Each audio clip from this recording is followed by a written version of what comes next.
Hello दोस्तों, आप लोग कैसे हैं। आशा करते हैं आप लोग ठीक होंगे। आज हम चैप्टर 2 हमारी पृथ्वी के अंदर की चर्चा करेंगे। देखिए, ये हमारी पृथ्वी के अंदर।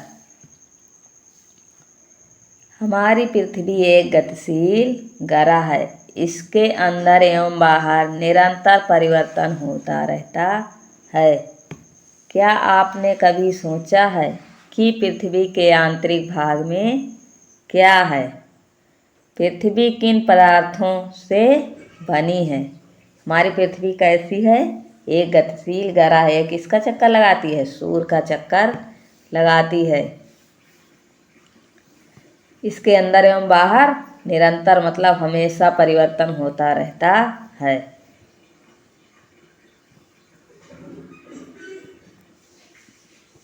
पृथ्वी का आंतरिक भाग, ये देखिए पृथ्वी का आंतरिक भाग ये रहा।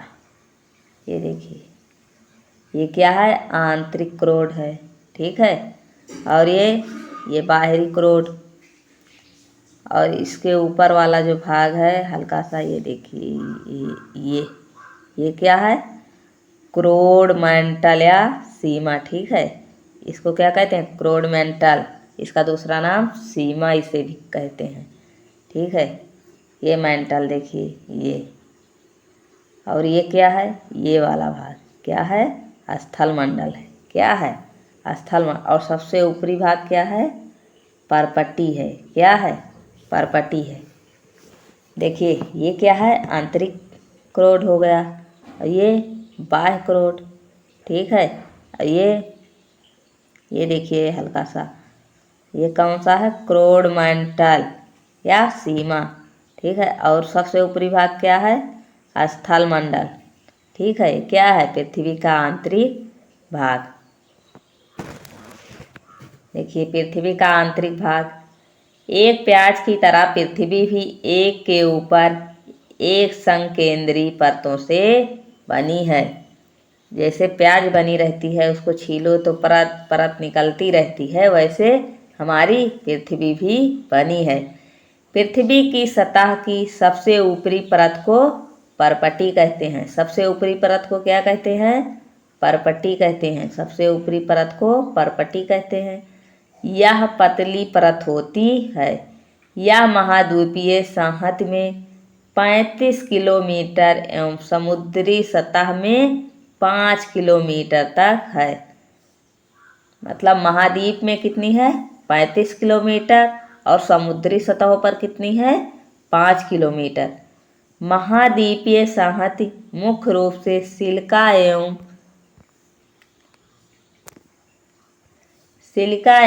एलुमिना, ठीक है। सिलिका एवं एलुमिना जैसे खनिजों से बनी है। इसलिए इसे सियाल, ठीक है, सियाल सी। देखिए, यस आई से क्या होगा? सिलिका। तथा एल से क्या होगा? एलुमिना या एल्यूमिनियम, ठीक है। क्या कहा जाता है? सिलिका या एल्यूमिनियम। सिलिका तथा एल्यूमिनियम से बनी है। ऊपरी भाग जो है सिलिका तथा एल्यूमिनियम से बनी है। महासागर की परपट्टी मुख्यतः सिलिका एवं मैग्नीशियम से। महासागर में किससे बनी है? सिलिका एवं मैग्नीशियम से बनी है। इसलिए इसे सीमेंट मतलब यस आई से सिलिका तथा यम ए से क्या होता है? मैग्नीशियम। सिलिका और ये मैग्नीशियम कहा जाता है।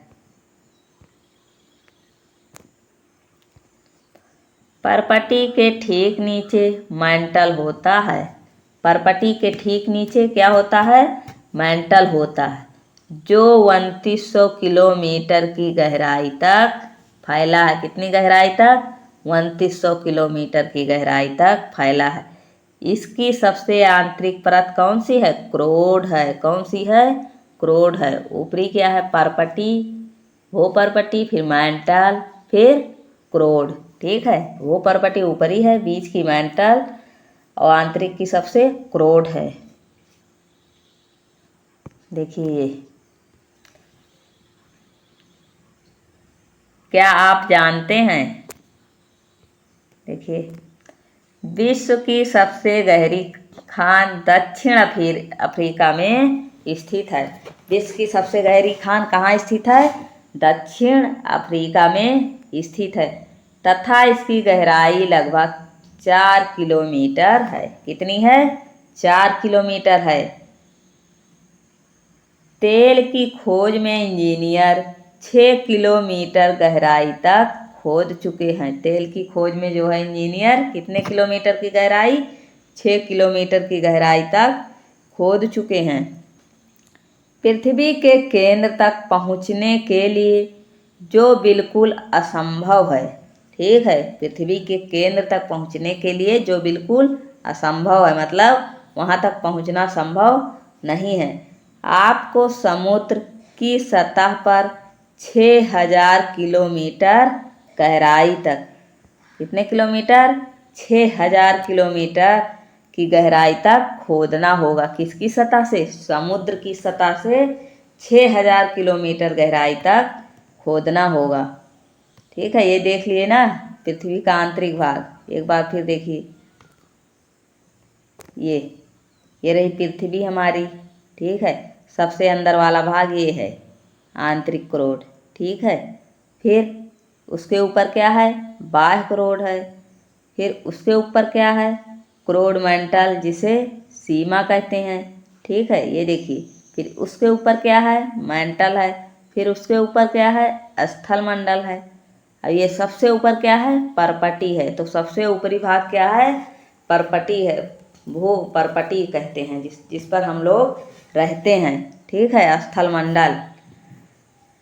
फिर उसके नीचे मंडल है। फिर उसके नीचे क्रोड है। ठीक है, ये देखिए, ये महाद्वीपीय, देखिए ये महाद्वीपीय परपटी ये है। ये क्या है? ऊपर वाला महाद्वीप। ये महासागर है, नीला नीला जो दिख रहा है पानी की सतह, ये क्या है? महासागर। और इसके नीचे जो सतह है उसे क्या कहते हैं? महासागरीय परपटी। ठीक है, महासागरीय परपटी। देखिए, महाद्वीपीय परपटी एवं महासागरीय। देखिए, ये स्थल है, देखिए ये महाद्वीप, तो उसके नीचे जो सतह है उसे क्या कहेंगे? महाद्वीपीय परपटी। अब ये महासागर है, ये जल वाला भाग ये महासागर है, इसके नीचे जो सतह है इसे क्या कहेंगे? महासागरीय परपटी। आगे देखिए,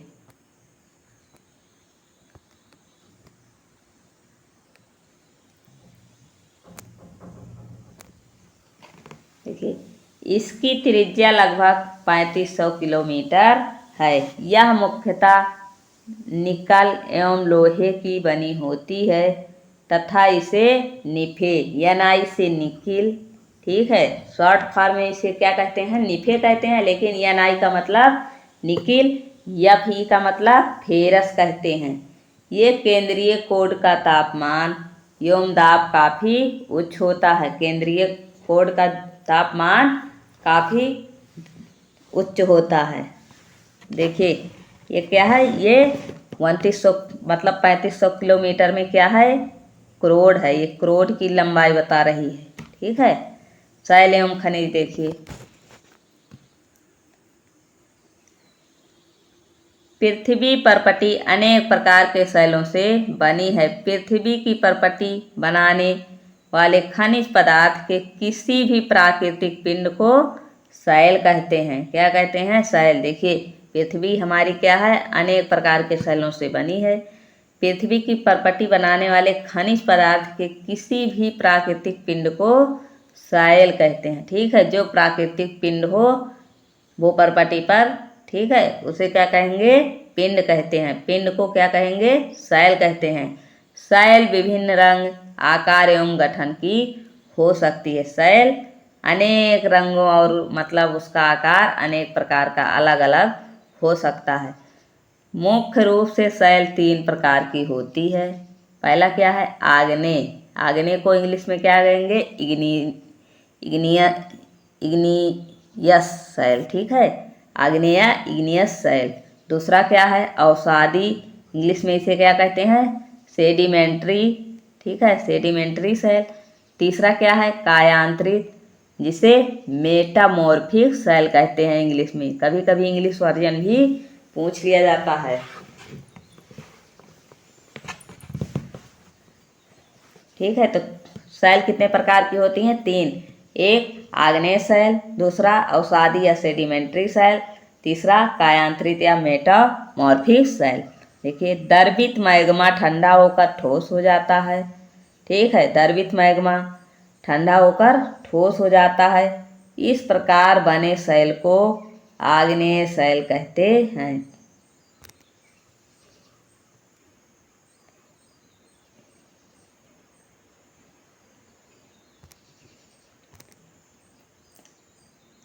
इन्हें प्राथमिक सेल भी कहते हैं। आग्नेय सेल को प्राथमिक सेल भी कहते हैं। जैसे हमारी पृथ्वी है, इसके अंदर से ऐसे ऐसे लावा निकला, ऐसे ऐसे निकला, यहाँ इकट्ठा हो गया, ऐसे ऐसे धीरे धीरे धीरे धीरे ऐसे इकट्ठा होता गया, फिर ये ठंडा हो गया। तो ये कौन सी सेल कहलाई, आग्नेय सेल कहलाई। ठीक है,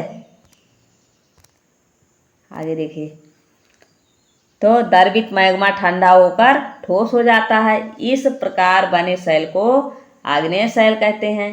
इन्हें प्राथमिक सेल भी कहते हैं। आग्नेय सेल 2 प्रकार की होती हैं, एक अंतर्भेदी सेल, एक बहिर्भेदी सेल। ठीक है, जैसे मैग्मा देखिए, हमारी पृथ्वी है, इससे मैग्मा निकला, तो कुछ मैग्मा यहीं जम गया अंदर में ही, तो इसे कहेंगे अंतर्भेदी मैग्मा। और जो बाहर मतलब जम गया, उसे क्या कहेंगे, बहिर्भेदी मैग्मा।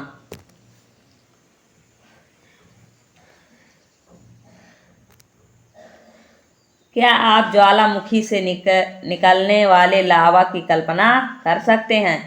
वास्तव में आग की तरह लाल द्रवित मैग्मा ही लावा है, जो पृथ्वी के आंतरिक भाग से निकलकर सतह पर आता है। जब द्रवित लावा पृथ्वी की सतह पर आता है, यह तेजी से ठंडा होकर ठोस बन जाता है। ठीक है, जब मैग्मा बाहर निकलता है तो तेजी से ठंडा होकर क्या बन जाता है, सेल बन जाता है। परपटी पर इस प्रकार से बने सेल को बहिर्भेदी आग्नेय सेल कहते हैं। ठीक है, जब ऊपर मतलब पृथ्वी के बाहर मैग्मा जमता है, ठंडा होकर जब सेल का निर्माण करता है, तो उसे बहिर्भेदी आग्नेय सेल कहते हैं। इनकी संरचना बहुत महीन दानों वाली होती है। उदाहरण के लिए, जैसे बेसाल्ट, दक्कन का पठार बेसाल्ट सेलों से ही बना है। ये प्रश्न पूछा जाता है, दक्कन का पठार किस सेल से बना है, बेसाल्ट सेलों से बना है। द्रवित मैग्मा कभी कभी भूपर्पटी के अंदर गहराई में ठंडा हो जाता है। ठीक है, जो दरोदार मैग्मा होता है, पिघला हुआ मैग्मा होता है, कभी कभी पृथ्वी के अंदर ही जम जाता है। इस प्रकार बने ठोस सेलों को अंतर्भेदी आग्नेय सेल कहते हैं। जो अंदर जम जाता है पृथ्वी के, उसे क्या कहेंगे, अंतर्भेदी आग्नेय सेल कहते हैं। धीरे धीरे ठंडा होने के कारण ये बड़े दानों के का रूप ले लेता है। ऊपर जो जमता है वो महीन दानों का होता है, और अंदर में जो जमता है वो बड़े दानों का रूप ले लेता है। ग्रेनाइट ऐसे ही सेल का एक उदाहरण है। ग्रेनाइट पत्थर जो है, ठीक है, ये ऐसे ही सेल का एक उदाहरण है। किस सेल का, अंतर्भेदी आग्नेय सेल। आगे देखिए,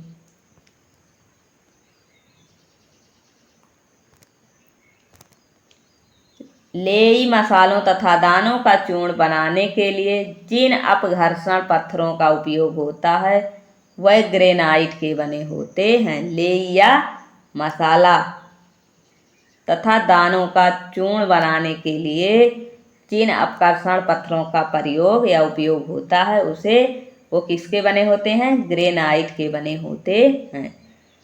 आगे देखिए, सेल लुढ़क कर, चटक कर तथा एक दूसरे से टकराकर छोटे छोटे टुकड़ों में टूट जाती हैं। इन छोटे कणों को अवसाद कहते हैं। क्या कहते हैं, अवसाद कहते हैं। देखिए, सेल जो है लुढ़क कर या चटक कर, ठीक है, तथा एक दूसरे से टकरा करके क्या होते हैं, छोटे छोटे टुकड़ों में टूट जाती हैं। इन छोटे कणों को क्या कहते हैं, अवसाद कहते हैं। ये अवसाद हवा, जल आदि के द्वारा एक स्थान से दूसरे स्थान पर पहुंचकर जमा कर दिए जाते हैं। ये आद्रीण, ठीक है, ये दृढ़ नहीं होते, आद्रीण होते हैं। अवसाद दबकर एवं कठोर होकर शैल की परत बनाते हैं। इस प्रकार की शैलों को अवसादी शैल कहते हैं। ठीक है, अवसादी शैल कैसे होते हैं? परतदार होते हैं। ठीक है, प्रश्न पूछा जाता है परतदार शैलों को क्या कहा जाता है, तो उसे अवसादी शैल कहते हैं। उदाहरण के लिए जैसे बलुआ, बलुआ पत्थर रेत के दानों से बनता है। बलुआ पत्थर किससे बनता है? रेत के दानों से बनता है। इन शैलों में पौधों, जानवरों एवं अन्य सूक्ष्म जीवाणुओं जो कभी इन शैलों पर रहे हैं जीवाश्म भी हो सकते हैं। ठीक है, इन शैलों पर पौधों, जानवरों एवं अन्य सूक्ष्म जीवाणु जो कभी इन शैलों पर रहे हैं के जीवाश्म भी हो सकते हैं। जैसे ये सब जो पेड़ पौधे और जानवर और सूक्ष्म जीव हैं कभी कभी पृथ्वी के अंदर दब जाते हैं, तो इनसे भी अवसादी शैलों का निर्माण होता है। आग्नेय एवं अवसादी शैल उच्च ताप एवं दाब के कारण कायांतरित शैल में परिवर्तित हो सकती हैं। जो आग्नेय शैल हैं और अवसादी शैल हैं, क्या होता है? उच्च ताप एवं दाब के कारण कायांतरित शैलों में परिवर्तित हो जाती हैं, कायांतरित शैलों में बदल जाती हैं। आगे देखिए,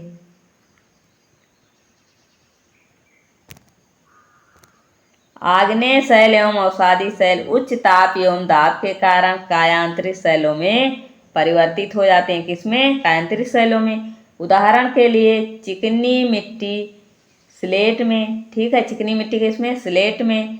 चूना पत्थर संगमरमर में परिवर्तित हो जाती है। ठीक है, चिकनी मिट्टी स्लेट में, चूना पत्थर संगमरमर में परिवर्तित हो जाती है। ये देखिए, ये कायांतरित शैल एवं अवसादी शैल, ये देखिए ये क्या है? कायांतरित शैल एवं अवसादी शैल। ठीक, आगे देखिए,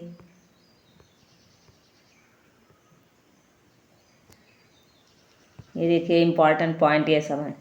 पृथ्वी के आयतन का केवल 1% हिस्सा ही परपटी है। ठीक है, पृथ्वी के आयतन का केवल 1% हिस्सा ही परपटी है।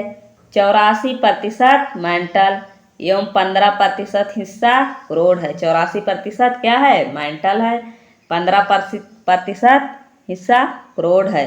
पृथ्वी की त्रिज्या कितनी है? 6371। कितनी है? 6371 किलोमीटर है। शब्द की उत्पत्ति देखिए, इग्नियस, ठीक है, इग्नियस जो चट्टान है, देखिए ये किस शब्द से है? लैटिन शब्द इग्निस जिसका अर्थ है अग्नि। ठीक है, लैटिन शब्द इग्निस जिसका अर्थ है लैटिन। दूसरा सेडिमेंट्री, देखिए ये भी लैटिन शब्द से आया है। ये लैटिन शब्द सेडिमेंटस, ठीक है, सेडिमेंटम जिसका अर्थ है स्थिर। ठीक है, सेडिमेंटम जिसका अर्थ है स्थिर। देखिए इग्नियस ये भी लैटिन से आया है और ये सेडिमेंट्री भी लैटिन से आया है और इसका अर्थ है अग्नि, इसका अर्थ है स्थिर। देखिए तीसरा क्या है? मेटामॉर्फिक। ठीक है, ये किससे आया? ये ग्रीक शब्द से आया। किससे? ग्रीक शब्द से। मेटामॉर्फोस, ठीक है, ये मेटामॉर्फोस ग्रीक शब्द के मेटामॉर्फोस जिसका अर्थ है रूप परिवर्तन। ठीक है, मेटा मतलब मेटामॉर्फोस का अर्थ क्या है? रूप परिवर्तन। देखिए शब्दावली, जीवाश्म क्या होते हैं? शैलों की परतों में दबे मृत पौधों एवं जंतुओं के अवशेषों को जीवाश्म कहते हैं। जीवाश्म किसे कहते हैं? शैलों की परतों में दबे मृत पौधों एवं जंतुओं के अवशेषों को जीवाश्म कहते हैं। जो मतलब पृथ्वी के अंदर कभी दब गए हैं उन्हें क्या कहते हैं? जीवाश्म कहते हैं। देखिए आगे, शैल हमारे लिए बहुत उपयोगी हैं। कठोर शैल का उपयोग सड़क, घर एवं इमारत बनाने के लिए किया जाता है। कठोर शैलों का प्रयोग किसके किसके लिए? सड़क, घर एवं इमारत बनाने के लिए किया जाता है। आप पत्थरों का उपयोग कई खेलों में करते हैं। उदाहरण के लिए 7 पत्थर, पिट्ठू, चिबिड्डी, स्टापू या किट-किट, 5 पत्थर, गिट्टी आदि। आप अपने दादा दादी, माता पिता, पड़ोसियों आदि से पूछकर कुछ अन्य खेलों की जानकारी प्राप्त करें। आओ कुछ करके सीखें। देखिए, अनेक स्मारकों के चित्र एकत्र कीजिए तथा पता कीजिए कि वे किन शैलों से बनी है। 2 चित्र आपके लिए एकत्रित किए गए हैं। देखिए ये 2 चित्र, ये लाल किला है और ये क्या है? ताजमहल है। ठीक है, लाल किला और ताजमहल। लाल किला लाल बलुआ पत्थर से बना है और ताजमहल सफ़ेद संगमरमर से बना है। ठीक है, लाल किला लाल बलुआ पत्थर से और ताजमहल सफ़ेद संगमरमर से बना है। देखिए, आपको जानकर आश्चर्य होगा कि किन्हीं निश्चित दशाओं में एक दूसरे की शैल चक्रीय तरीके से एक दूसरे में परिवर्तित हो जाते हैं। एक शैल से दूसरे शैल में परिवर्तन होने की इस प्रक्रिया को शैल चक्र कहते हैं। आप जानते हैं कि द्रवित मैग्मा ठंडा होकर ठोस आग्नेय शैल बन जाता है। ये आग्नेय शैल छोटे छोटे टुकड़ों में टूटकर एक स्थान से दूसरे स्थान स्थानांतरित होकर अवसादी शैल का निर्माण करता है। ताप एवं दाब के कारण आग्नेय एवं अवसादी शैल कायांतरित शैल में बदल जाते हैं। किसके कारण? ताप और दाब के कारण अवसादी शैल किस में बदल जाते हैं? कायांतरित शैल में बदल जाते हैं। अत्यधिक ताप एवं दाब के कारण कायांतरित शैल पुनः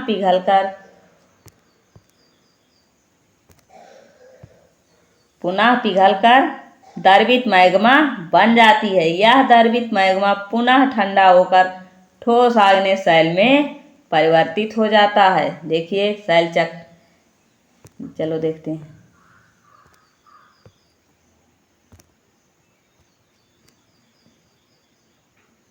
ये देखिए शैल चक्र, ये देखिए ये कौन सा शैल है? पहले आग्नेय शैल था, फिर कट छट के कैसे बन गया? अवसाद बन गया। फिर अवसादी शैल का निर्माण हुआ। अवसादी शैल जब में ताप दाब के कारण मतलब ताप दाब से बदला तो किस में परिवर्तित हो गया? कायांतरित शैल में। कायांतरित शैल से फिर ताप दाब मतलब उच्च ताप दाब आया तो किस में पिघल के हो गया? मैग्मा में। ठीक है, मैग्मा, जब मैग्मा फिर ठंडा हुआ तो क्या हुआ? आग्नेय शैल का निर्माण किया।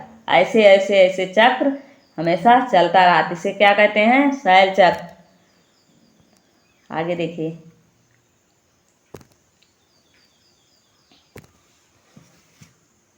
शैल विभिन्न खनिजों से बनी होती है। खनिज प्राकृतिक रूप में पाए जाने वाले पदार्थ हैं जिनका निश्चित भौतिक गुणधर्म एवं निश्चित रासायनिक मिश्रण होता है। खनिज मानव जाति के लिए बहुत महत्वपूर्ण है। खनिज क्या है? मानव जाति के लिए बहुत महत्वपूर्ण है। कुछ का उपयोग ईंधन की तरह होता है, जैसे कोयला, प्राकृतिक गैस एवं पेट्रोलियम। इनका उपयोग उद्योगों, औषधि एवं उर्वरक में भी होता है। किसका? कोयला का, प्राकृतिक गैस का और पेट्रोलियम का। जैसे देखिए, इनका उपयोग उद्योगों, औषधि एवं उर्वरक में भी होता है, जैसे लोहा, एल्यूमीनियम, सोना, यूरेनियम आदि। ठीक है, आज की वीडियो में इतना ही।